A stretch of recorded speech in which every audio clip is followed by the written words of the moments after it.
आदाब, आप सभी का इस्तकबाल है हमारे खास प्रोग्राम वकील साहब में और मैं हूं आपके साथ तरन्नुम अली। आमतौर पर हम या तो कानूनी पेचीदगियों में पड़ने से डरते हैं या किसी मसले का हमें कोई सही कानूनी तरीका नहीं पता होता। आपके ऐसे ही सवालों का जवाब देने के लिए हमारे साथ हैं फिरोज खान गाजी साहब, जो कि लीगल एक्सपर्ट हैं और सुप्रीम कोर्ट के वकील हैं। आपका वेलकम है हमारे इस प्रोग्राम में। नाज़रीन, आप भी हमारे इस प्रोग्राम में शामिल हो सकते हैं। हमारे नंबर्स लगातार आपकी टीवी स्क्रीन पर फ्लैश हो रहे हैं। हमारे नंबर्स है 012066938847, 012066938869 और 9205353184। इन नंबर्स पर आप हमें कॉल कर सकते हैं और कानून से जुड़ा कोई भी सवाल हमसे पूछ सकते हैं।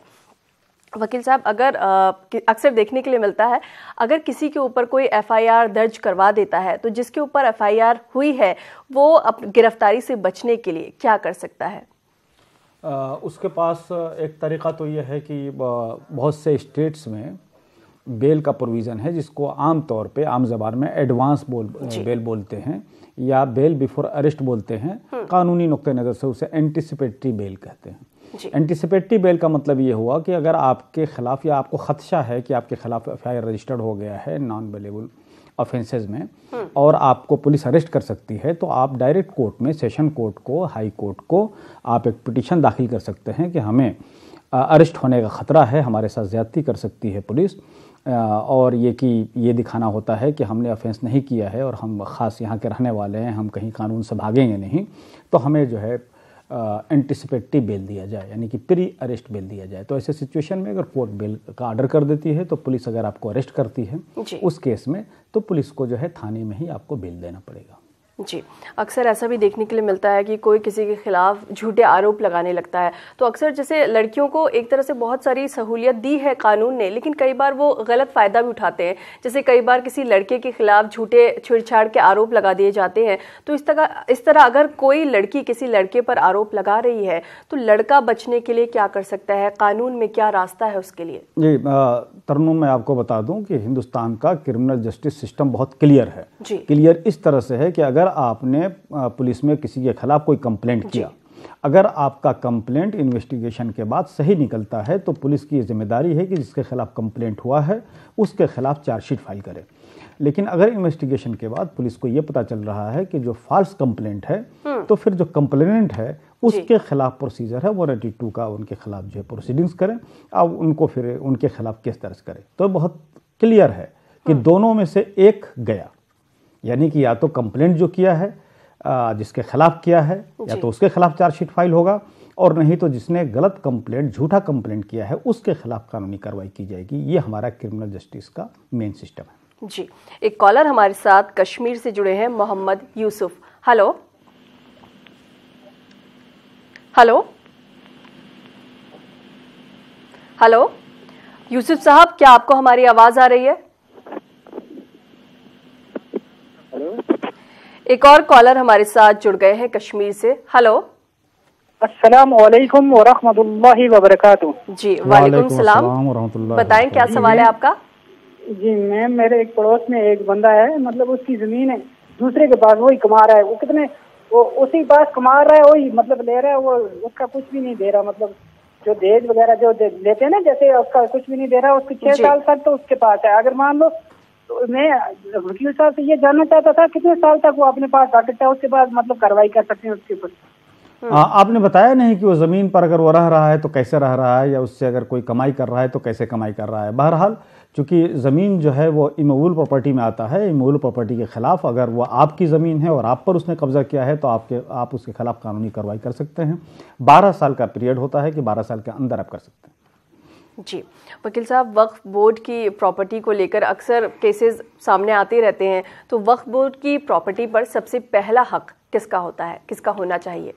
देखिए, पहली बात तो ये चीज़ हमें समझना चाहिए कि वक्फ बोर्ड जो है वो बेसिकली वक्फ लॉस को सिर्फ इस मानू में डील करता है कि जितनी वक्फ प्रॉपर्टीज़ हैं उनको वो मैनेज करता है। मैनेजमेंट वक्फ बोर्ड के हाथ में होता है। तो जब मैनेजमेंट वक्फ बोर्ड के हाथ में है तो किसी भी वक्फ के प्रॉपर्टी किस तरह से इस्तेमाल किया जाए, इसको पहले ये देखा जाता है कि जिसने वक्फ किया है, जिसको कि कानूनी इस्तिलाह में वाकिफ़ बोलते हैं, कि वाकिफ़ का मंशा क्या था। अगर वाकिफ़ ने किसी ज़मीन को इसलिए वक्फ किया है कि इसको कब्रिस्तान बनाया जाए तो कब्रिस्तान ही में इस्तेमाल होगा।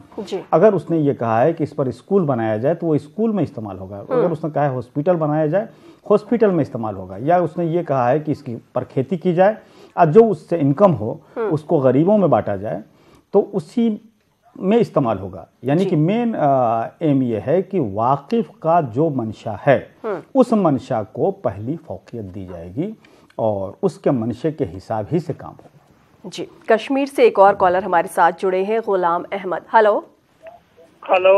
हेलो जी, बताएं क्या सवाल है? जी वालेकुम सलाम, सवाल बताएं, क्या सवाल है आपका? ये हमारे यहाँ जो आमतौर पर कब्रिस्तानों पर कब्जा होता है, कब्रिस्तानों की जमीन, वक्फ बोर्ड की जो जमीन होती है जी, उन पर आमतौर पर कब्जा किया जाता है, तो उसके खिलाफ क्या कार्रवाई, कानूनी कार्रवाई की जा सकती है? अगर हम देखिए आपके पास मतलब कि आपके इलाके में अगर कोई ऐसी वक्फ प्रॉपर्टी है जो कि कब्रिस्तान में इस्तेमाल होती है या कब्रिस्तान है under management of Waqf board है, तो पहला काम तो ये करें एज अ अवेयर सिटीजन कि आप वक्फ बोर्ड को इतला करें कि फ़लाँ कब्रिस्तान जो कि इतने बीघे का था, इस पर इतना जो है लोग कब्जा कर लिए हैं, इनक्रोच कर रहे हैं।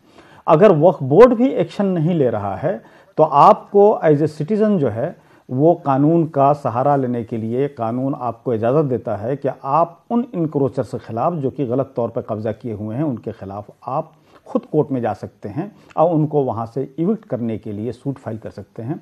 पुलिस में आप जाकर जो है इनक्रोचर के ख़िलाफ़ कंप्लेंट दाखिल कर सकते हैं।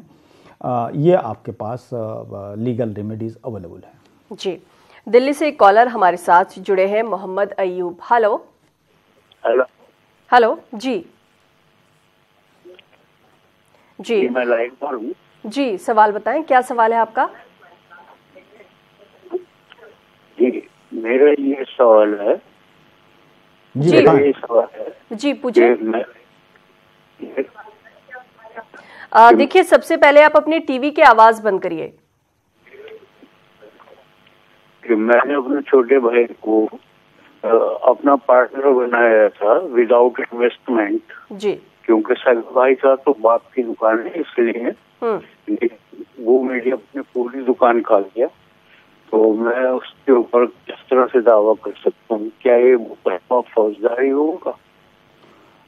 देखिए, आपने ये कहा कि आपका वो छोटा भाई है, बगैर उसके किसी इन्वेस्टमेंट के आपने अपने बिजनेस में उसको पार्टनर बना लिया है। तो देखिए, एक बार जब बिजनेस में पार्टनर हो गया तो वो पार्टनर ही की तरह ट्रीट किया जाएगा। अगर उसके बाद उसने कानून को अपने हाथ में लेते हुए आपको निकाल दिया है या उस बिजनेस पर कंप्लीट उसने अगर कब्जा जमा लिया है और आपको उसका कोई फ़ायदा नहीं दे रहा है, तो पहली बात तो ये कि आप पुलिस में कंप्लेंट करें। ये अगर उसको पावर दिया गया है कि उसको बिजनेस को कंटिन्यू करे, इसमें अगर वो गलती करता है या कोई खुर्द-बुर्द करता है तो अमानत में ख़यानत है। तो पहली बात तो कि आप पुलिस में कंप्लेंट करें और फिर अपने जो पार्टनरशिप का आपको हक है उसके लिए आप कोर्ट में भी दावा उनके खिलाफ डाल सकते हैं। जी, तेलंगाना से हमारे साथ जुड़े हैं Mohammad Khan. Hello hello hello, क्या आपको हमारी आवाज आ रही है? हेलो जी, सवाल बताएं, क्या सवाल है? हेलो सवाल बताएं, क्या सवाल है आपका? जी देखिए, सबसे पहले आप अपने टीवी की आवाज बंद करिए।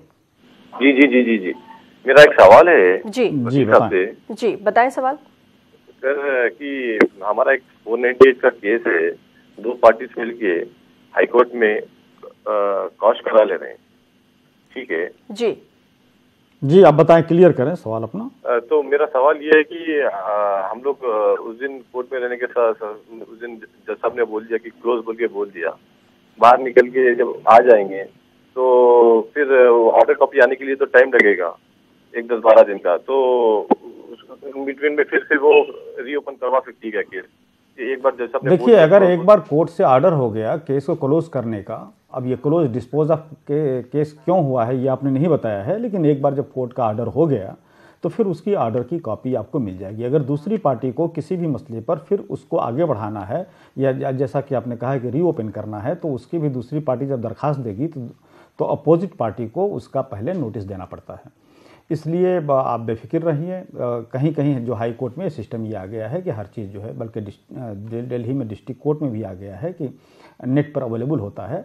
आमतौर पर पहले उसी रोज़ या उसके दूसरे रोज़ ऑर्डर चढ़ ही जाते हैं, तो उसको आप डाउनलोड भी करके देख सकते हैं कि क्या है। कश्मीर से एक कॉलर हमारे साथ जुड़े हैं, इरफान गुल। हेलो हेलो जी इरफान साहब, बताएं क्या सवाल है। ये तो अज़वाजी जिंदगी के मुतालिक है। बताएं जी।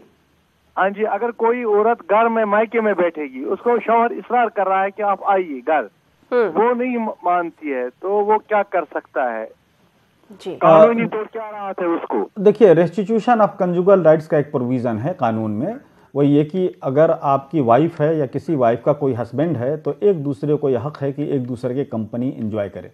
अगर वाइफ बगैर किसी रीज़न के अपने मायके में रह रही है तो आप रेस्टिट्यूशन ऑफ कंजुगल राइट्स का दावा डाल सकते हैं। कोर्ट उनको ये डायरेक्शन दे सकता है कि आप अपना जो है मैट्रिमोनियल ऑब्लिगेशंस पूरा करें। बैंगलोर से हमारे साथ जुड़े हैं मोहम्मद। हेलो। अस्सलाम वालेकुम। जी वालेकुम सलाम। मेरा सवाल था, माँ के सामने। जी सवाल पूरा करें। हाँ जी, माँ के सामने जब बेटा इंतकाल होता है तो क्या उसको हिस्सा देना है?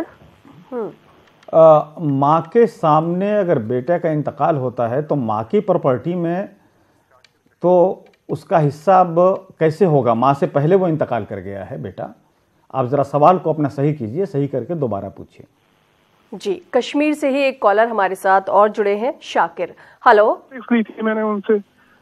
हेलो। तो उसका जो टाइम था वो निकल गया है अभी, तो उसको वो जो पहली वाली चेक है वो एक्सपायर हो रही है, 20 फरवरी को वो एक्सपायर होगी, लेकिन वो मुझे बता रहे हैं कि मैं उससे पहले ही आपको वो पैसे दे दूंगा। तो लेकिन उसकी कोई गारंटी नहीं है, इसलिए मैंने उसका मेमो काट दिया है। तो अगर वो टाइम निकल जाएगा, अगर वो एक्सपायर हो जाएगी, तो फिर उसके बाद केस होगा या नहीं? उसके बाद केस होगा लेकिन आपको बैंक में चेक को तो डालना होगा ना। अदरवाइज अगर नहीं भी डाले हैं तो कम से कम वो चेक ये बताता है कि उसने जो चेक दिया है वो किसी लोन या किसी भी डेब्ट को जो है वो क्लियर करने के लिए दिया है। तो भले ही इसमें चेक बाउंस में दो किस्म का केस होता है, एक क्रिमिनल होता है जिसे 138 निगोशिएबल इंस्ट्रूमेंट एक्ट बोलते हैं, और एक सिविल का होता है रिकवरी का।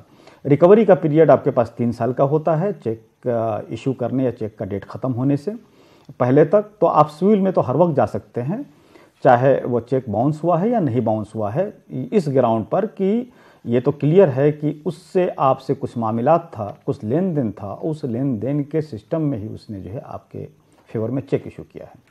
जी वकील साहब, अगर हम यूनिवर्सिटीज़ की बात करें तो आजकल स्टूडेंट्स जो हैं वो पढ़ाई की जगह प्रोटेस्ट में ज़्यादा शामिल रहते हैं, तो कानून की नज़र से ये कितना सही है? देखिए, कानून तो हर सिटीजन्स को अपनी बात कहने का और बात कहने में प्रोटेस्ट भी आता है जी, तो उसका हक देता है। बस उसमें यह देखना पड़ता है कि कोई प्रोटेस्ट करने में कानून अपने हाथ में तो नहीं ले रहा है। क्या उस इलाके में ऑलरेडी, जिसको आमतौर पे कहते हैं कि 144 लग गया है, तो इस किस्म का अगर चीज़ नहीं लगा है, अगर एडमिनिस्ट्रेशन जो है एक रेगुलेट कर दिया है कि इस हिसाब से आप प्रोटेस्ट कर सकते हैं, तो प्रोटेस्ट करना जो है हर हिंदुस्तानी सिटीजन्स का हक है। सवाल ये पैदा होता है कि क्या स्टूडेंट्स लाइफ में करना चाहिए या नहीं करना चाहिए, तो ये बात डिबेटेबल है। एक इसमें पक्ष ये होता है कि स्टूडेंट्स लाइफ ही से अगर लीडरशिप की ट्रेनिंग होने लगे तो बहुत अच्छी है, और एक पक्ष ये है कि पहले वो स्टूडेंट्स लाइफ अपनी पूरा कर लें, एजुकेशन पूरा कर लें, उसके बाद जो है किसी किस्म का प्रोटेस्ट में आए। मैं समझता हूँ कि स्टूडेंट्स को ये हक है, उस हक का इस्तेमाल करना चाहिए और जायज़ तौर पे इस्तेमाल होना चाहिए। अगर एडमिनिस्ट्रेशन किसी किस्म का रेगुलेशन कर रहा है तो उस रेगुलेशन के तहत रह के प्रोटेस्ट करना चाहिए, लेकिन प्रोटेस्ट करने का हक है, उसको कोई ले नहीं सकता। जी, हमारे साथ लाइन पर है इशरत सुल्तान। हेलो हेलो इशरत, क्या आपको हमारी आवाज आ रही है? लगता है इनसे किसी वजह से राब्ता नहीं हो पाया। कश्मीर से एक कॉलर हमारे साथ है, मोहम्मद यूसुफ। हेलो हेलो, ये टीवी देख रहा ना मैं अभी टीवी के सामने। जी, सवाल बताएं, क्या सवाल है आपका? सवाल तो बताना है, तो एक बाप को ये 2 बेटी है, बेटी और बेटा है, तो किसी से ये विरासत मिलना चाहिए? बेटी को कितना और बेटा को कितना? खाली 2 बच्चे हैं, बेटी और बेटा। जी देखिए, अगर आप मुसलमान हैं और इस्लामिक शरिया के हिसाब से आप डिवाइड करना चाहते हैं तो जो भी आपकी प्रॉपर्टी है उसका 3 हिस्सा होगा। 3 हिस्से में 2 हिस्सा बेटे को मिलेगा, 1 हिस्सा बेटी को मिलेगा। जी, जयपुर से एक कॉलर हमारे साथ हैं, इशरत सुल्तान। हेलो हेलो हेलो जी, इशरत, सबसे पहले आप अपने टीवी की आवाज बंद करिए। सबसे पहले आप अपने टीवी की आवाज बंद करिए। वालेकुम सलाम। वालेकुम सलाम। आवाज कम करिए। जी, इशरत, सवाल पूछें। जी, सवाल बताएं, क्या सवाल है आपका? जी, मेरा सवाल है, मैं रेंट के ऊपर रहती हूँ जी। तो मेरा कोर्ट में केस चल रहा था। मैंने अपना पासपोर्ट बनवाया हज पे जाने के लिए जी। तो मकान मालिक ने उसका नाजायज फायदा उठा के मेरे ऊपर केस कर दिया और मैं बहुत ज्यादा परेशान हूँ, डिप्रेशन में हूँ मैं। देखिए, मैं जितने कॉलर हैं उनसे मेरी गुजारिश ये है कि ज़रा सवाल को पहले से अपने जहन में बना लिया करें ताकि सवाल पूछने में ज़्यादा टाइम न लगे। इशरत, आपने कहा है कि आपने पासपोर्ट बना लिया है। पासपोर्ट बनवाने के बाद अगर कोई कंप्लेंट हुआ है तो पासपोर्ट तो आपके इसमें इशू है फेवर में, आप हज पे जा सकती हैं। बस ये होता है कि अगर आपके ख़िलाफ़ कोई केस है तो उस डेट पर आपको अपीयर होना पड़ेगा, या अगर आपके बाहर होने की वजह से बीच में कोई डेट पड़ रहा है तो अपने वकील को कहिए कि एग्जम्पशन एप्लीकेशन लगाएं और आपको कोर्ट जो है हाज़िरी आपकी माफ़ कर सकती है उस वक्त तक के लिए जब तक कि आप हज पे हैं। जी, कतर से हमारे साथ जुड़े हैं Arbaaz. Hello hello hello ji, सवाल बताएं, क्या सवाल है आपका? हेलो जी, सवाल बताएं, क्या सवाल है? हेलो जी, सारा हमारे साथ लाइन पर है। सारा, क्या सवाल है आपका? जी, मेरे भाई का लिए सवाल है। एक्चुअली मेरे भाई का केस था 498 ड्यूटी केस और मेंटेनेंस केस। जी, हेलो। और वो जो केस कॉम्प्रोमाइज हो रहा है मैडम, वो जिस दिन केस कॉम्प्रोमाइज होता है उसी दिन क्या खुला भी ले सकते क्या? देखिए, जब केस का आपका कंप्रोमाइज़ हो रहा है तो बात क्लियर है कि दोनों पार्टी जो है आपस में बातचीत कर रही हैं और मसले को ख़त्म करना चाहती हैं। उसी रोज़ खुला हो जाएगा। उसके लिए भी एक MOU बनवा लेना जो है, क्योंकि अपने मामलात को लिखित में कर लेना, लिख लेना जो है, यही हमारा मज़हब जो है इस्लामी फ़िक़्ह यही बात बताता है। तो एक MOU साइन हो सकता है, दोनों पार्टी मिलकर एग्जीक्यूट कर सकते हैं कि इस मसले पर जो है खुला हुआ है, अब एक दूसरे के ख़िलाफ़ कोई ग्रीवेंसेस नहीं रही, नहीं फ्यूचर में हम एक दूसरे के ख़िलाफ़ मुकदमा दायर करेंगे और आज से दोनों पार्टी इंडिपेंडेंट है अपनी आगे की ज़िंदगी गुजारने के लिए। जी, देवबंद से हमारे साथ हैं अमन त्यागी। हेलो जी। हेलो जी, बताएं, क्या सवाल है? मैम, हमारा सवाल ये है कि जी, सवाल बताएं। अमन, अपना सवाल पूरा करें। कि हमारी जो जमीन है जी, वो हमारे जो दादा के हिस्से में है, वो हमारे बड़ा भाई नहीं दे रहे, यानी खाया हमारा भाई नहीं दे रहे, और वो उन्होंने अपने नाम करवा ली, छोटे भाई के नाम नहीं हो रही, उसका क्या इलाज है? जी, देखिए, अगर आपकी ज़मीन आपके भाई बड़े या छोटे या कोई भी अगर अपने नाम गलत कागजात बनवा कर लिया है तो ये चीज़ फोर्जरी में आता है। अगर ये उन्होंने सही मानों में बेचा है या किसी किस्म का गलत कागजात नहीं है, तब आप इसके ऊपर जाइए कि उनको बेचने का हक नहीं था। नहीं, लेकिन क्योंकि आप सवाल बहुत क्लियर नहीं हुआ इसके ऊपर, इसलिए वकील साहब, इस दौरान हमारे साथ एक कॉलर जुड़े हैं हैदराबाद से, अबरार। हेलो हेलो, अस्सलाम वालेकुम। जी, वालेकुम सलाम। जी, बताएं, क्या सवाल है? हेलो जी, सवाल बताएं, क्या सवाल है? जी, मेरे डैडी ने एक 5 साल पहले, तकरीबन 5 साल पहले मेरी मम्मी के नाम पर गिफ्ट डीड किया था, जो रजिस्टर्ड तो नहीं थे डॉक्यूमेंट्स, बट नोटराइज थे, और हम लोग असिस्मेंट आता, उसका टैक्स आता मम्मी के नाम पे, मेरे वालदा के नाम पर। वालिद साहब हमारे साथ नहीं रहते जी। अभी 5 साल के बाद वालिद साहब ने वो प्रॉपर्टी जो है, जो हमारे नाम पे मम्मी के नाम पे गिफ्ट डीड की थी, वो किसी उनके बड़े भाई के नाम पे रजिस्टर्ड कर दिया। ऑलरेडी कोर्ट में केस हम लोग कर दिए, चल रहा है। जी वकील साहब देखिए, गिफ्ट डीड अगर कर दिए थे और उस प्रॉपर्टी पर आपकी मम्मी को कब्जा भी दे दिए थे, तो इस्लामिक शरिया के हिसाब से, इस्लामिक लॉ के हिसाब से ओरल गिफ्ट डीड जो है वैलिड है, प्रोवाइडेड कि उसका पोजेशन भी दे दिया गया हो। तो आप इस मसले को लेकर आप मुकदमा सही लड़ रहे हैं। आप मुकदमा ये लड़िए कि ऑलरेडी गिफ्ट हो चुका है और प्रॉपर्टी उनके हाथ से निकल चुकी है, पोजेशन भी दे चुके हैं, इसलिए उनको उस प्रॉपर्टी को दोबारा बेचने का हक नहीं। जी, एक कॉलर हमारे साथ है मुंबई से, Mohammed Rafiq. Hello. Hello. Hello ji, क्या सवाल है आपका? हेलो, मैं मैडम मोहम्मद रफीक बोल रहा हूँ। जी, सवाल बताएं। हेलो जी रफीक साहब, सवाल बताएं।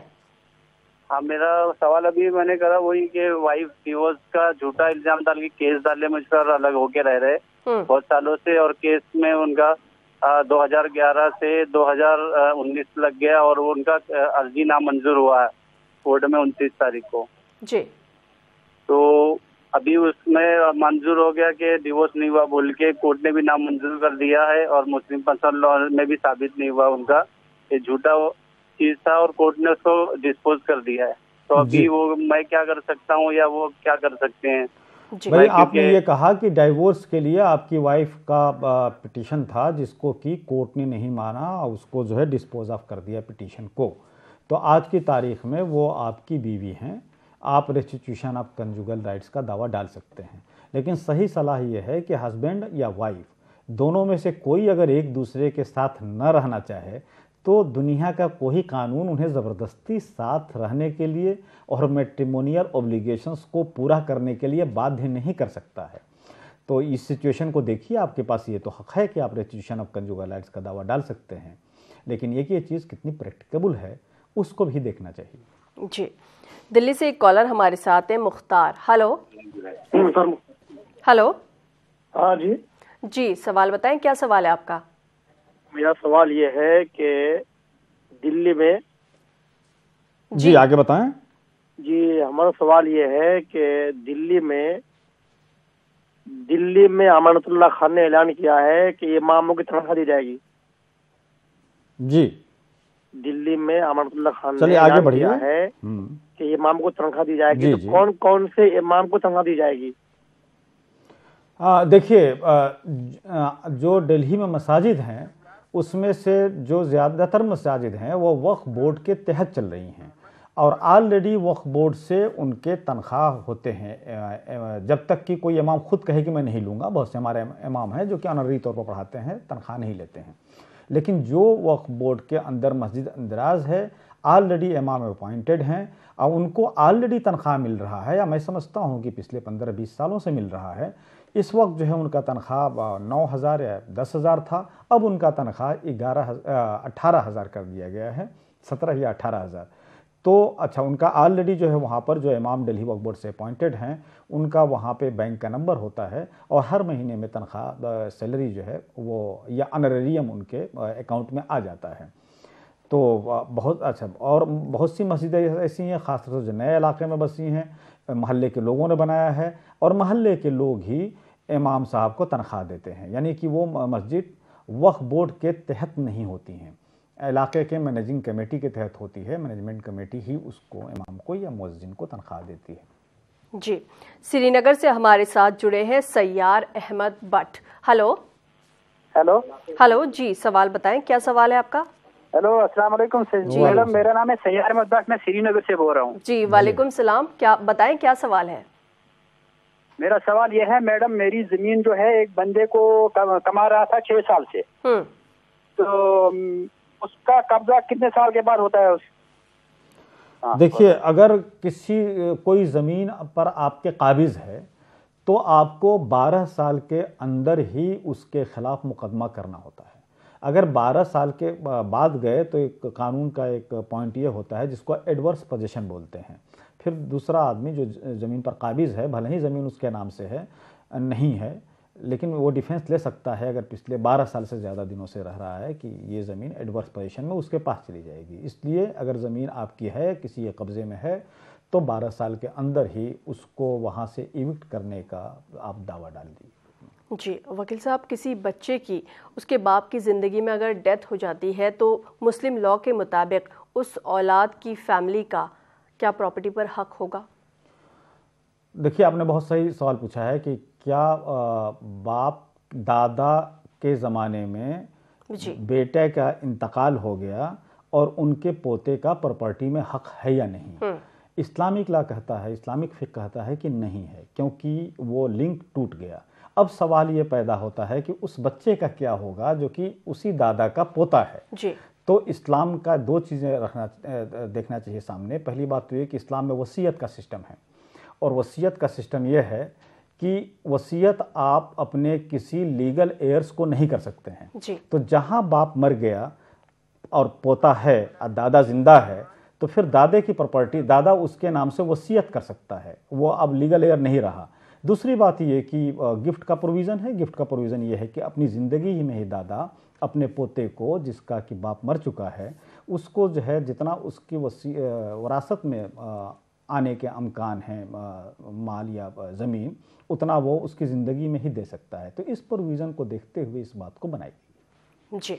बाराबंकी से एक कॉलर हमारे साथ जुड़े हैं, रिजवान किदवाई। हेलो मैडम, दरअसल हमें प्रॉब्लम यह है कि हमारी बहू जो थी जी, उसको हमने बहुत उससे रखा था बहुत एहतियात से। उसने झूठे एलिगेशन अपने माँ बाप से मिल करके हमारे ऊपर भ्रूण हत्या का मतलब और जहर उत्पीड़न का मामला फर्जी कराया है जी। और उसका बाप जो था वो पुलिस डिपार्टमेंट में था और पुलिस डिपार्टमेंट ने भी उसका पूरा साथ भरपूर दिया है जी। अब हम हाई कोर्ट वगैरह सब जगह चक्कर लगा रहे हैं मगर अभी तक हमें इंसाफ नहीं मिल पाया है। देखिए, दो चीज़ें इसमें आ रही हैं। एक तो ये कि आपका कहना यह है कि भ्रूण हत्या का गलत इल्ज़ाम लगाया गया है। तो देखिए, भ्रूण हत्या का इल्ज़ाम जो है अपने आप में बहुत सीरियस ऑफेंस है। मैं समझता हूँ कि आप डिस्ट्रिक्ट कोर्ट से लेकर हाई कोर्ट तक जा रहे होंगे या बहुत ही आपको परेशानी फेस करनी पड़ रही होगी। ऐसे सिचुएशन में पहली बात तो ये कि तमाम वो चीज़, वो सबूत जो कि ये बताता है कि आप जो हैं ये इनोसेंट हैं, उनको कलेक्ट कीजिए और आप पैरेलल जो है उनके खिलाफ, जिन्होंने आपके खिलाफ ये गलत इल्ज़ाम लगाया है, एक कंप्लेंट डाल दीजिए। पहले पुलिस में डालिए, फिर कोर्ट में डालिए और आप अपनी बेगुनाही साबित करने के जितने भी आज की डेट में डॉक्यूमेंट्स हैं वो आज ही इकट्ठा कर लीजिए। अदरवाइज़ ट्रायल चलेगा 2 साल, 4 साल, 6 साल, फिर बाद में निकालने में आपको परेशानी होगी। तो एक बात तो ये कि आप कोशिश कीजिए ये दिखाने की, सबूत इकट्ठा करने की कि जो आपके ऊपर इल्ज़ाम है वो गलत है। जी। कश्मीर से एक कॉलर हमारे साथ जुड़े हैं, गुलाम हैदर। हेलो। हाँ जी मैडम। जी गुलाम साहब बताएं। जी वालेकुम सलाम, बताएं क्या सवाल है? ये मैं वकील साहब से सवाल करना चाहूँगा। जी हाँ, बिल्कुल आपको सुन रहे हैं, सवाल कीजिए। जी जी। ये जो एक तो हो गया, ये 3 भाई है हिस्सेदार, एक खाना दामाद पे चला गया है, 2 भाई के पास जायदाद है, जमीन है, और जो भाई खाना दामाद पे चला गया है वो 1947 में पाकिस्तान चला गया है। तो उसके बाद जो उनका माँ जो रही है उनका एक बाज़ाब्ता वसीयत है कि जी आगे बताएं।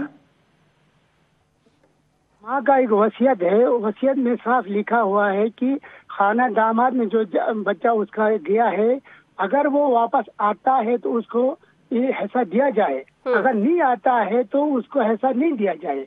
अब कानून क्या बोलता है, ये माँ की वसीयतनामा माना जाएंगे? जी, माँ का वसीयतनामा जो है वो माना जाएगा, कानून उसकी कानूनी मान्यता देगी। आगे अब सवाल ये पैदा होता है कि अगर वो आ जाता है तो देखिए, पहली बात तो ये है कि अभी तक प्रॉपर्टी वो उसके नाम से नहीं है, लड़के के जो कि बाहर गया है आपके बताने के हिसाब से। तो अगर वो आ जाए हिंदुस्तान की, उसको सिटीजनशिप अगर मिल जाए तो उसको उस प्रॉपर्टी पे वसीयत के हिसाब से हक हो गया। जी। मैसूर से एक कॉलर हमारे साथ जुड़े हैं। हेलो। हेलो। हेलो जी, बताएं क्या सवाल है आपका?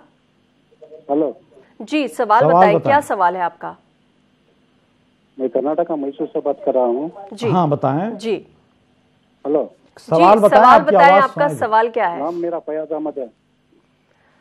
देखिए, आपका सवाल क्या है, आपको क्या पूछना है? मैं वकील साहब से ये पूछना चाहता हूँ। जी। हेलो जी, आपकी आवाज आ रही है, आप सवाल पूछें। मेरा सवाल,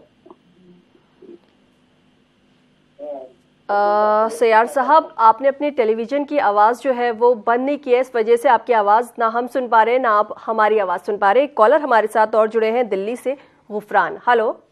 हेलो सर, मैं गुफरान बोल रहा था। जी, सवाल बताएं, क्या सवाल है आपका? सर मेरा सवाल ये है। जी, सवाल बताएं, सवाल पूछें, क्या सवाल है? सर ये मेरे पापा दो भाई, उसमें 24 धूर जमीन है मेरे पास। जी। उसमें से ये हुआ कि मेरा चाचा जो इंतकाल हुआ उससे पहले जो 5 धूर जो एक्स्ट्रा जो है अपनी बीवी के नाम पे करके चले गए। और 24 का आधा मेरा आधा हिस्सा होगा, उसमें ये क्या मसला है?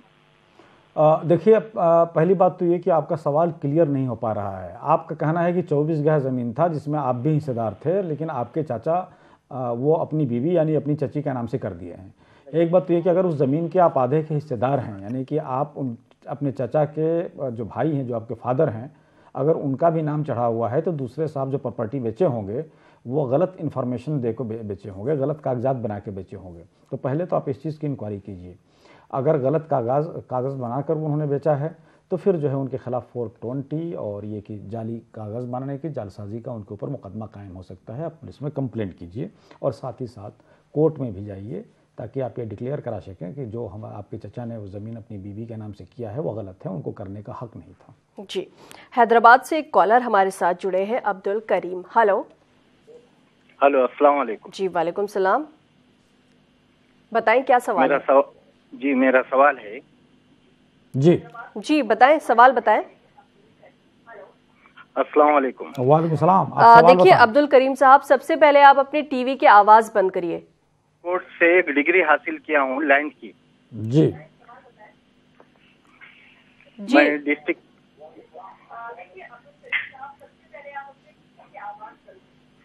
नहीं, हाँ जी, सवाल बताएं, क्या सवाल है?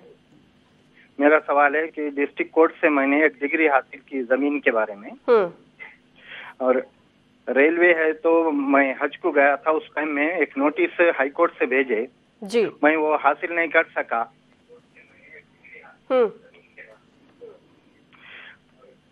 जी, सवाल पूरा करें।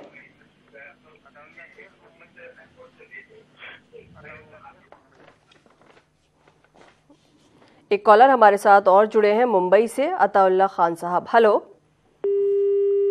हेलो।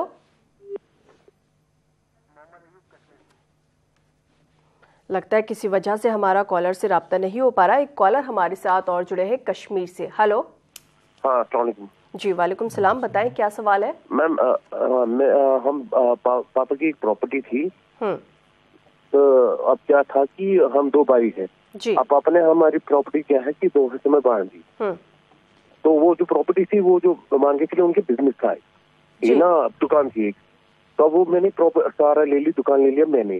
तो मैंने अपने भाई को जो शेयर मिलते थे वो मैंने उनको दे दिया जी। मगर ये मसला हो गया कि वो अब सिग्नेचर करने नहीं दे रहे। जो कोर्ट में सिग्नेचर है उन्हें नोटरी पे तो सिग्नेचर कर दिया है जी। मगर अब मैं कह रहा हूँ कि लीगल करता मैं, मगर वो करने नहीं दे रहे। वो बोल रहे हैं कि नहीं, मैं सिग्नेचर नहीं करूंगा। अब किस हद तक नोटरी वैलिड है मेरी भी? जी, नोटरी अपनी जगह पर पूरा वैलिड है। अगर उन्होंने ही सिग्नेचर किया है, जिस सिग्नेचर को नोटरी ने अटेस्ट किया है, तो वो बहुत ही वैलिड डॉक्यूमेंट्स हैं और आप स्पेसिफिक परफॉर्मेंस के लिए आप जा सकते हैं, कोर्ट में आप दावा कर सकते हैं जी। प्रॉपर्टी के डिवीज़न के लिए कर सकते हैं अगर वो ख़ानदानी प्रॉपर्टी है तो। करीमनगर से एक कॉलर हमारे साथ हैं, अब्दुल रहीम बेग। हेलो। हेलो मैडम, अस्सलाम वालेकुम। जी, वालेकुम सलाम। एक विरासत है, उसमें 6 भाई है, एक बहन है, कैसा तकसीम होती जायदाद हो जी इस्लामिक तरीके से? जी ठीक है। देखिए, पूरी प्रॉपर्टी का जो है आप इसका हिस्सा हो जाएगा, यानी कि बस आप ये समझिए उस प्रॉपर्टी का 6 दूना 12 एक 13 हिस्सा कर दीजिए। बहुत आसान। अगर पेरेंट्स भी हैं तो फिर पेरेंट्स का पहले 1/8 निकल जाएगा, और अगर पेरेंट्स नहीं है, सिर्फ बेटा और बेटी, जैसा आपने बताया कि 6 लड़के और 1 लड़की है, तो प्रॉपर्टी का सब मिलाकर 6 दूना 12 एक 13 जगह डिवाइड कर दीजिए। 2-2 हिस्सा जो है लड़कों को दे दीजिए, 1 हिस्सा जो है लड़की को दे दीजिए। जी वकील साहब, अक्सर हम सुनते हैं IPC 153, ये कब लागू होती है? देखिए, 153 एक ऐसा धारा IPC का है कि जिसका कि एब्यूज़ भी बहुत हुआ है, यानी गलत तौर पर उसको लगाया गया है, और ज़्यादातर ये देखा गया है कि लगाया नहीं गया है जहाँ की बनता है। 153 उस धारे को बोलते हैं कि किसी एक कम्युनिटी या ग्रुप के खिलाफ जो है हेट क्रिएट करना, उनके भावनाओं को इंजोर्ड करना। तो ऐसे में यह है कि अक्सर ये देखा गया है कि इसमें ज़रा equality before law and equal protection of law का काफ़ी वायलेशन देखा गया है। अगर एक आदमी, ख़ास तौर से रूलिंग पार्टी को देखा जाता है कि रूलिंग पार्टी के किसी आदमी के अगर अगेंस्ट किसी ग्रुप के, मतलब कहते हैं भड़काऊ भाषण, तो अगर भड़काऊ भाषण दे दिया तो कहीं वो केस रजिस्टर कर लेते हैं और उसको बुक कर देते हैं, और कहीं नहीं करते हैं। तो ये भड़काऊ भाषण के मतलब जो है 153 और 153A और B जो है लागू होता है। जी, दिल्ली से एक कॉलर हमारे साथ जुड़े हैं, रईस अंसारी। हेलो जी, अस्सलाम वालेकुम। जी वालेकुम सलाम।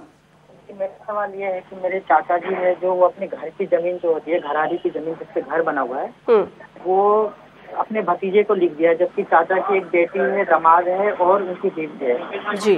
और वो कागज के दस्तावेज पे ये लिखा हुआ है कि वो उनसे पैसे लेके, भतीजे से पैसे लेके वो जमीन ने मतलब खरीदा, चाचा ने बेच दिया है उनको।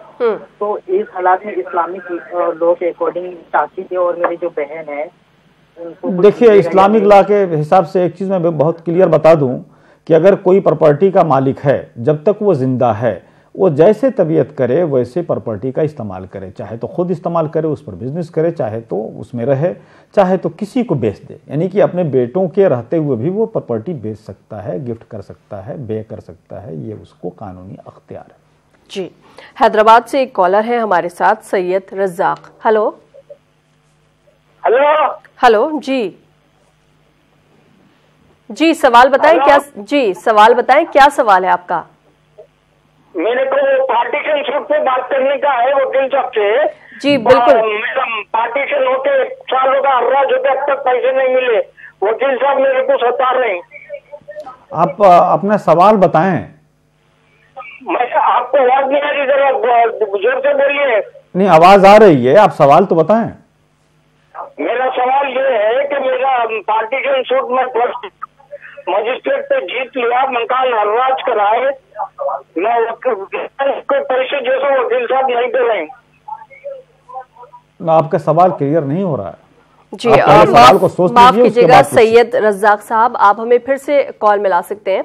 वकील साहब, अक्सर हम एक और वर्ड सुनते हैं लीगल टर्म में, नॉन कंपाउंडेबल, तो ये किसके लिए इस्तेमाल होता है?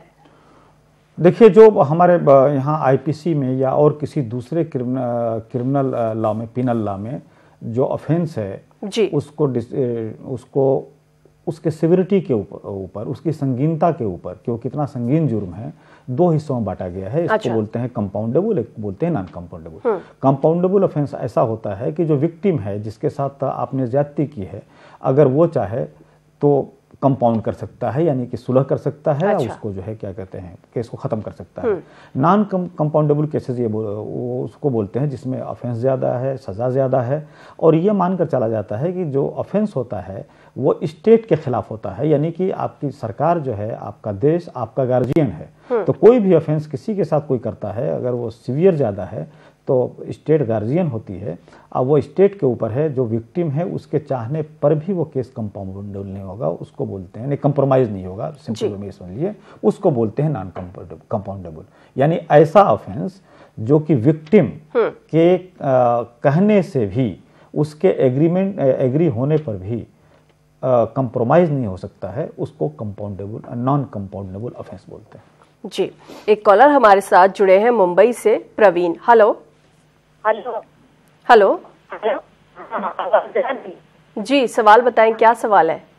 हाँ, मेरा सवाल है कि मेरा 10 साल से केस चल रहा है, और उसके बाद है वो फैमिली में चल रहा है, जैसे कि पानी के लिए चल रहा है, वो उसका 6 गवाही गुजरा रहा है, सब मतलब ये हो गया है, मतलब कोई बात नहीं हुआ, लेकिन फिर भी उसका वकील है फिर से अर्जी डाल के फिर से गवाही लेना चाहता है, तो उसमें कोई सजा हो सकती है? देखिए, कानूनी प्रक्रिया यह है कि एक बार अगर कोर्ट में केस चल रहा है, गवाही हो रही है, तो फिर वो केस अपने कंक्लूजन कर पहुंचेगा जब तक कि दोनों पार्टी में किसी किस्म का कंप्रोमाइज नहीं हो जा रहा है। ये भी एक प्रावधान है कानून में कि अगर एक बार कोई गवाह हो गया है तो दूसरी बार भी उस गवाह को फिर बुलाया जा सकता है। ये डिपेंड करता है कोर्ट के डिस्क्रिशन पे कि क्या एप्लीकेशन लगा है, पहले गवाह को क्यों बुलाया जा रहा है। तो ये सब प्रावधान है कॉन्स्टिट्यूशन में, प्रोसीजर में आपका दिया हुआ है। इसलिए अगर इस किस्म का कोई एप्लीकेशन है दिया हुआ है कोर्ट में तो कोई उसमें इलीगलिटी नहीं है। बस जज साहब को ये देखना होगा कि उस गवाह को दोबारा बुलाएं या ना बुलाएं। जी, अनंतनाग से हमारे साथ लाइन पर है मुदस्सिर। हेलो। हेलो मैम, अस्सलाम वालेकुम। वालेकुम सलाम। जी मैम, मुझे वकील साहब से एक सवाल बताइए। पूछना था। जी जी, जो बाप दादा की जो जायदाद होती है, क्या जो अगर बाप दादा की डेथ हो गई हो तो उसका जो पोते के का जो वालिद है वो उसको जायदाद से बेदखल कर सकता है कि नहीं? देखिए, जो दादा इलाही जमीन होती है उसको बाप दादा की जमीन को बोलते हैं दादा इलाही। तो जो दादा इलाही जमीन है, अगर वो भी जो आदमी जिंदा है उसके अगर नाम से वो ज़मीन आ गई है तो उस ज़मीन को जैसे तबीयत करे वो वैसे इस्तेमाल करता है। इस्लाम में किसी किस्म की रुकावट नहीं है, इस्लामिक फिक्र में किसी किस्म का रुकावट नहीं है। एक बार प्रॉपर्टी चाहे खुद बनाया हो या उसको वरासत में मिली हो, उसका एब्सोल्यूट ओनर होता है। जी वकील साहब, अगर हम रेंट की बात करें तो बहुत सारे ऐसे लोग हैं जो रेंट पर रहते हैं, तो क्या हर स्टेट में rent act, rent control act अलग अलग होता है? जी, आपने सही फरमाया। ये जो है वो स्टेट सब्जेक्ट में रखा गया है और कहीं कहीं जैसे दिल्ली में दिल्ली रेंट कंट्रोल एक्ट बोलते हैं और किसी स्टेट में दूसरे नाम से बोलते हैं। ये बेसिकली हर स्टेट अपना अलग अलग कानून, ऐसा कानून जो कि लैंडलॉर्ड और टेनेंट के रिलेशनशिप को गवर्न करे, वो अपना अलग अलग लेजिस्लेशन बनाया है। जिस स्टेट में ये प्रॉपर्टी है जहाँ वो टेनेंट है उसी स्टेट के हिसाब से वो गवर्न होगा, वो वही कानून अप्लाई होगा। जी वकील साहब, वैसे तो दुनिया भर में बहुत सारे लोग जो है औरतों के लिए काम कर रहे हैं, औरतों के खिलाफ उठ रही आवाज़ उठाते हैं कि अगर उन्हें कोई मार रहा है, पीट रहा है, उन पे अत्याचार कर रहा है तो वो क्या कर सकती हैं। तो बहुत सारी औरतें हैं जिन्हें मालूम ही नहीं होता कि अगर उनके साथ ऐसा कुछ हो रहा है तो उन्हें क्या करना है, कानून में उनके लिए क्या रास्ता है। तो अगर कोई औरत है वो घर में उसके साथ मारपीट होती है तो वो क्या कर सकती है, कानून में क्या रास्ता है उसके लिए? देखिए, अगर जो घर में यानी कि उसके अगर ससुराल में मैके में कहीं भी अगर उसके साथ ऐसा तशद्दुद हो रहा है कि उसके औरत होने के नाते हो रहा है तो फिर उसके लिए डोमेस्टिक वायलेंस का एक्ट बना हुआ है। इसके मुतालिक जो है उनको फौरन एक पुलिस में कंप्लेंट करना चाहिए और कोर्ट में कंप्लेंट करना चाहिए। डोमेस्टिक वायलेंस बोलते हैं, उसमें उनका ये है। जी, कश्मीर से एक कॉलर हमारे साथ है, अब्दुल मजीद। Hello hello. लगता है किसी वजह से हमारा इनसे राब्ता नहीं हो पाया। अच्छा, अक्सर ऐसा भी देखा गया है वकील साहब कि बहुत से लोग बहुत बड़बोले होते हैं, वो किसी के खिलाफ कुछ भी बोल देते हैं, कुछ भी लिख देते हैं। आजकल सब कुछ ऑनलाइन हो गया है तो किसी भी सोशल नेटवर्किंग साइट पर जाकर उनके खिलाफ कुछ भी उल्टा सीधा लिख देते हैं। तो ऐसे इस तरह के केस में क्या मानहानि का केस बनता है? अगर बनता है तो उसके लिए क्या कर सकते हैं? जी देखिए, बदकिस्मती यह है कि जैसे जैसे जो है वो कम्युनिकेशन सिस्टम आसान होता जा रहा है, फैलता जा रहा है, उतना ही ज़्यादा इंसान उसको गलत इस्तेमाल कर रहा है। हमें एक सिटीजन होने के नाते पहली बात तो ये कि ख्याल करना चाहिए कि हम किसी का दिल न दुखाए या किसी को डिफेम न करें। अगर सपोज कर लीजिए कि किसी के कोई कमेंट से सोशल नेटवर्किंग पे किसी का डिफेमेशन होता है, जैसे किसी ने कह दिया कि मैंने जानता हूँ कि फलां जो है गवर्नमेंट सर्वेंट है लेकिन रिश्वत लेता है, ये अपने आप में डिफेमेशन है। या फलां आदमी नेचर से चोर है, ये डिफेमेशन है। फलां आदमी का बाप चोर था, डिफेमेशन है। तो उसके मुतल्लिक जो है दो किस्म के आपके पास, जिसको डिफेम किया गया है उसके पास दो किस्म के रेमेडीज अवेलेबल हैं, क्रिमिनल भी और सिविल भी। क्रिमिनल में वो मजिस्ट्रेट के पास कंप्लेंट कर सकता है और सिविल में वो कंपनसेशन के लिए डैमेजेस क्लेम कर सकता है। तो दोनों उसके पास ऑप्शन खुला है, सिविल क्रिमिनल, चाहे तो दोनों को इस्तेमाल करे, चाहे दोनों में से किसी एक को इस्तेमाल करे। कश्मीर से एक कॉलर हमारे साथ है, Shaukat. Hello hello hello ji, सवाल बताएं, क्या सवाल है? सवाल बताएं, क्या सवाल है आपका? शौकत, क्या आपको हमारी आवाज आ रही है?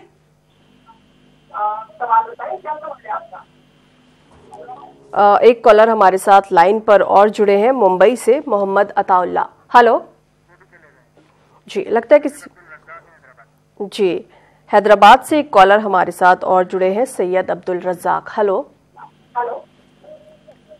हेलो जी, सैयद साहब, क्या आपको हमारी आवाज आ रही है? लगता है किसी वजह से हमारा कॉलर से राब्ता नहीं हो पा रहा। अक्सर हम लोग देखते हैं वकील साहब की जैसे बहुत सारी कंपनीज़ है, अक्सर रोज़ ही नई कंपनीज खुलती हैं, वो एम्प्लॉयज़ को हायर कर लेती हैं, अपने यहाँ काम पर रख लेती हैं, लेकिन कंपनी की हालत ऐसी नहीं होती कि वो सैलरी दे पाएँ। कई कई महीने की जो सैलरी है वो पेंडिंग हो जाती है। अगर किसी एम्प्लॉय के साथ ऐसा हो रहा है तो वो क्या कर सकता है, कहाँ केस दर्ज करवा सकता है और किस तरह से? देखिए, पहली बात तो ये कि वो इसके ऊपर डिपेंड नहीं करता है कि आपकी कंपनी किसी कंपनी है कब तक चलेगी कब तक नहीं चलेगी। सवाल ये है कि जिस आदमी को आपने अगर किसी एम्प्लॉय को रखा है तो जो टर्म्स एंड कंडीशंस आप रखे हैं उसको उसी हिसाब से तनख्वाह देनी पड़ेगी या सहूलियात देनी पड़ेगी। अगर वो आप नहीं दे रहे हैं तो उसके पास हक है वो कोर्ट का दरवाज़ा खटखटाए और अपने इस हक के लिए जो है वो कानूनी चाराजोई कर सकता है। जी, कश्मीर से हमारे साथ जुड़ी हैं ज़ैबुन्निसा। हेलो। हाँ, हेलो। हेलो जी, बताएं क्या सवाल है?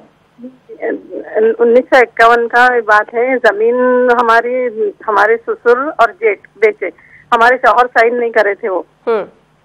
हाँ, तो उसके लिए कुछ केस डालेंगे तो हो सकता है क्या? देखिए, पहली बात तो ये कि ये बहुत पुरानी बात हो गई। 1951 अगर उन्होंने ज़मीन बेच दिया था बगैर आपके शौहर को कॉन्फिडेंस में लिए हुए या बगैर आपके शौहर के सिग्नेचर के, तो ये आपके पास हक बनता था 12 साल तक। लेकिन अगर ऐसा नहीं हुआ है तो अब तो कहाँ 1951, यानी कि तकरीबन जो है 70 साल कंप्लीट होने को है, 68 साल हो गया। तो कानून का एक मियाद होता है कि कोई भी आपके साथ अगर गलत काम हुआ है, कोई आपका अगर चीज़ हड़पा है, ज़मीन हड़पा है, तो उसके ख़िलाफ़ कार्रवाई करने का एक मियाद बनाया गया है जिसको लॉ ऑफ लिमिटेशन बोलते हैं। अगर मूवेबल प्रॉपर्टी है जैसे जेवर है, ज़मीन और कोई चीज़ है, तो उसको लिए 3 साल है, नकद कैश है 3 साल है, और अगर ज़मीन है तो 12 साल है। अगर उसके अंदर ही मुकदमा नहीं कायम किया गया, कोई कानूनी कार्रवाई नहीं की गई, तो फिर आउट ऑफ द लिमिटेशन हो जाता है और दावा जो है खारिज हो जाता है। जी, एक कॉलर हमारे साथ कश्मीर से जुड़े हैं, शौकत। हेलो। हेलो। हेलो जी, वालेकुम सलाम। बताएं क्या सवाल है आपका? हमारा शौकत अहमद शेख, जलाल मोहल्ला, श्रीनगर। जी, सवाल बताएं क्या सवाल है? हमारा हमने किराए पे दिया दुकान। जी, हमने किराया पे दिया दुकान 50 साल से पहले। जी, ठीक है।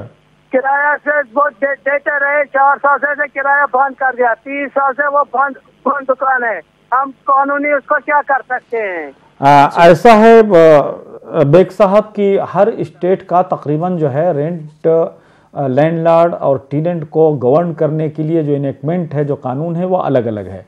आपसे गुजारिश ये है कि आप अपने लोकल एडवोकेट से कंसल्ट करें, और अगर वो आपको लैंडलॉर्ड मान रहा था उसके बाद भी किराया नहीं दे रहा है, 4 साल हो गया है, तो जैसे बाकी देश के कानून के हिसाब से तो 3 साल तक का आप रिकवर कर सकते हैं, बकाया भी। लेकिन आप जो भी हमसे सवाल पूछता है वो इस बात का ख्याल रखें कि हमारी राय जो है वो हतमी या आखिरी राय नहीं होती है। अपने लोकल एडवोकेट से ज़रूर कंसल्ट कर लिया करें, क्योंकि हिंदुस्तान बहुत बड़ा देश है, बहुत ज़्यादा स्टेट्स हैं, बहुत से कानून ऐसे हैं कि एक स्टेट में अलग होता है, दूसरे में अलग होता है। तो इस चीज़ का ख्याल रखते हुए हमारी राय को कभी हतमी ना समझें, आखिरी राय ना समझें, और लोकल लोगों से भी एडवोकेट से कंसल्ट ज़रूर कर लिया करें।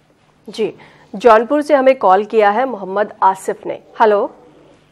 हेलो। हेलो जी, सवाल बताएं। हेलो जी, सवाल बताएं क्या सवाल है? जी, मेरा सवाल ये है कि मुझे एक पार्टी ये चेक दिया था जी, 1,30,2000 का। वो 3 साल से केस चल रहा है जी। उसके बाद में बहुत से हियरिंग हुए, बहुत से डेट, आखिर में जजमेंट को आया। जजमेंट को आने के बाद 3 हियरिंग दिए जी। उसके बाद में 3 हियरिंग के बाद फिर उसका लायर आर्गुमेंट करना बोल के आर्गुमेंट किया। जी, आप पूछना क्या चाहते हैं? आप पूछना क्या चाहते हैं? मैं पूछना यह चाहता हूं कि आर्गुमेंट दोनों का फिर आर्गुमेंट हुआ, उसके लायर का भी हुआ, मेरे लायर का हुआ। अब 18 तारीख की डेट दे के है, वो क्या वो उस वक्त जजमेंट देता है या और कुछ? तो जो ठीक है, जजमेंट हो गया है, आपके कहने के हिसाब से जजमेंट रिजर्व हो गया है। आप उस डेट का इंतजार कीजिए जिस डेट में केस लगा हुआ है। उस रोज आपको या तो जज साहब जजमेंट सुना देंगे, नहीं तो फिर आपको एक डेट दे देंगे छोटा मोटा आगे की तारीख दे देंगे। जी, मुंबई से एक कॉलर हमारे साथ जुड़े हैं, Mohammed Ataullah. Hello hello hello ji, सवाल बताएं। मेरा सवाल था कि मेरा एक केस चल रहा है अदालत में, कोर्ट में, और सामने वाले की तरफ से जो भी गवाही थी वो गवाही हो गई है और उन्होंने एक अर्जी डाला था कि गवाह पेश करेंगे, बट कोर्ट में उसकी गवाह अर्जी रद्द कर दी गई है। तो आगे क्या हो सकता है? देखिए, डिपेंड ये करता है कि आपका केस किस स्टेज पे है। अगर सपोज चलिए कि वह आखिरी गवाही थी जिसको कि जो हो चुकी थी, या उसके बाद भी आपका अपोजिट काउंसिल, आपका अपोनेंट जो है वो एक एप्लीकेशन लगाए कि गवाही दोबारा की जाए, उस एप्लीकेशन को जज साहब ने रिजेक्ट कर दिया है, तो अब ये देखना होगा कि वो स्टेज क्या है। जब एक बार दोनों साइड से गवाही हो गई तो लाजमी है कि आर्गूमेंट के लिए केस रखा जाता है कि अब फर्दर आर्गूमेंट होगा, दलाइल दी जाएंगी अपने अपने पक्ष में, और उसके बाद फिर जजमेंट का होता है डेट। तो ये प्रोविज़न है कि पहले गवाही होती है, गवाही खत्म होने के बाद आर्गूमेंट होता है, आर्गूमेंट के बाद जजमेंट होता है। जी, वकील साहब, आप हमारे स्टूडियो में आए और तमाम कॉलर्स के सवालों के जवाब आपने दिए। आपका यहाँ आने के लिए बहुत बहुत शुक्रिया। नाजरीन, आपसे अगले हफ्ते फिर मुलाकात होगी, फिर से हाजिर होंगे आपकी कानूनी उलझनों को सुलझाने और कानूनी समझ को बढ़ाने। फिलहाल हमें दीजिए इजाजत। आदाब।